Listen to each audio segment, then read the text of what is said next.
Yazıcı, ictimai xadim Yusif Vəzir Çəmənzəminlinin Qan içində, Qızlar Burağı romanları ilə yanaşı maraqlı həyat hekayələri də var. Yazıcının hekayələrinin əsas mövzusu maarifçilik ruhundadır və nadanlığı, xurafatı, ifşası ilə xarakterik səciyyə daşıyır. Ədibin belə hekayələrindən biri də Toy adlanır. Toyun radyo kompozisiyası 1968-ci ildə Azərbaycan radiosunun efirində səslənib. Hekayəni qiraət ustası Sultan Nəcəfov oxuyur. Toy vurulurdu. Zurnaçılar ordularını şişirdi, gözlərini süzürdülər. Aşıq da sazı dıngıldadı, yanıqlı səslə oxuyurdu. Mən bu dərədən ötmərəm, çadramı yellətmərəm, ağsaqqala getmərəm, hoqqabaz oğlan gərək, kəkli saz oğlan gərək. Sağ olsun aşıq, deyə padişah çığırırdı. Sağ olsun aşıq, Fərraş təkrar edirdi. Sağ olsun aşıq, hamı söyləyib ağız-ağıza verirdilər. Padişah birdən yerindən qalxdı. Fərraş, bəli, sana qurban padişah, deyə Fərraş baş endirdi. Çək oradan Qardavoy İmamqulunu. Bu saat padişah, aşıqlar da bir uzun dərə çalsınlar. Sağ olsun aşıqlar. Zurnalar düzəlmişdi, dəf vurulurdu. Sağ olsun İmamqulu. Süzməkdə üstü yox idi. Ayaqları palazın üstə ehmal atılıb düşməkdə idi. Bədəni belə tərpənirdi ki, elə bil heç sümüğü yox idi. Budur, zurna yavaşıdı, İmamqulu gözlərini alasığın bacasına dikib yerində bitdi. Məclis kiriyib, səs səmir kəsildi. Yat, yat İmamqulu. Birdən padişah çığırdı. Yat, yat. İmamqulu çoxdan yatmışdı.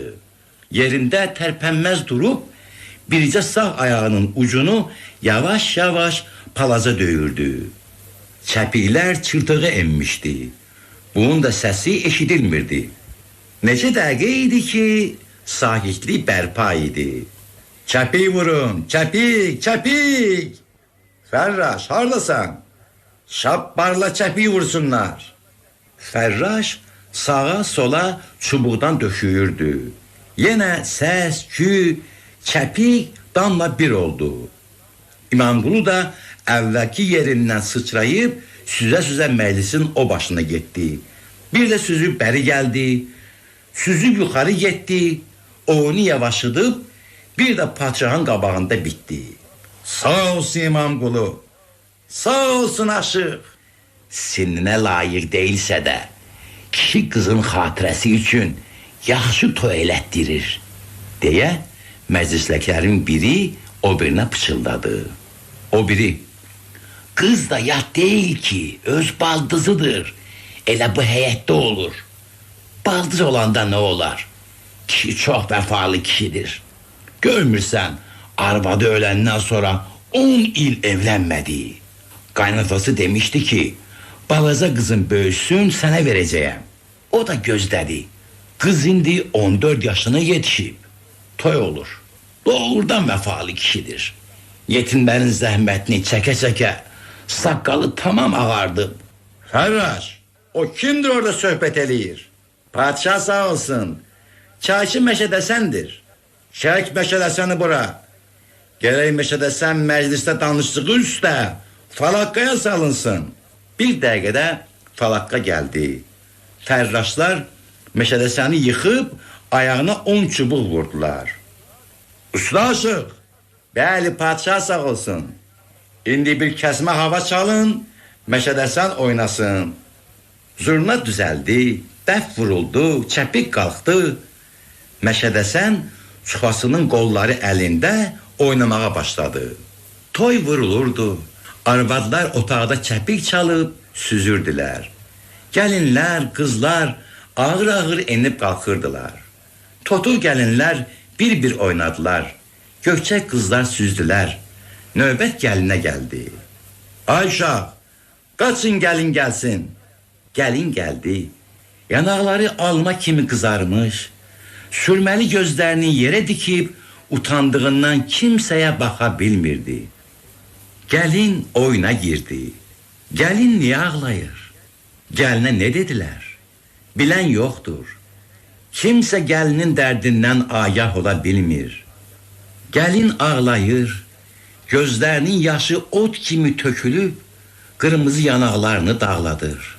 Bir dəqiqədə arvad, uşaq gəlinin başına toplandılar. Qız gəlinlər gəldilər. Bəs gəlin niyə ağlayır? Gəlin qoca kişiyə ərə getmək istəmir. Yetim saxlamaq istəmir. Mən o kişidən qorxuram. Bacımı şərlədən kimi məni də öldürəcək, deyib zar-zar ağlayır. Gəlinin sözləri anasını da kövrəltdi. Bu da gözlərini doldurub hönkürdü. Qız gəlinlər də doluqsunub ağlaşdılar. Gəlin ağladı, anası ağladı. Bunlar da kiriyəndə qızlar ağladı, qonaqlar ağladı, totu gəlinlər ağladı.